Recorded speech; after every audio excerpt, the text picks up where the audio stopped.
নামাজ হলো জান্নাতের চাবি বলেছেন আমার নবী। নতুন একটা ফোন কিনে শুধু তুলি ছবি। এই ফোন কিনে পরিবারের কাছে খেতে হয়েছে অনেক জারি। এখন আমি ভয়ে ফোন দিতে পারি না যে আমার বাড়ি। পুরান ফোন হঠাৎ হয়ে গেছে নষ্ট। প্রবাসীর মনের বোঝে না কেউ কষ্ট। কষ্ট বোঝে কি হবে আমার, এখনো আছে অনেক ঋণ। প্রবাসের মাটিতে ফোন ছাড়া কি চলা যায়, আপনারা আমাকে বলে দিন।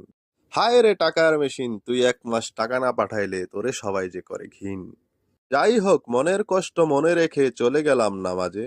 নামাজ পড়ে মাপ চাইবো সেই আল্লাহর কাছে।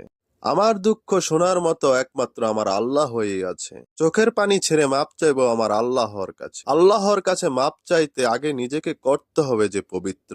এই জীবনে না জেনে আমি গুনাহ করেছি কত হাজারো শত শত। যেই গুনাহ করেছি সেগুলো করতে হবে আমাকে গোপন। তাহলে তো আমি আল্লাহর প্রিয় বান্দা হব যে আল্লাহর খুবই আপন। অজু শেষ করে পবিত্র হলাম,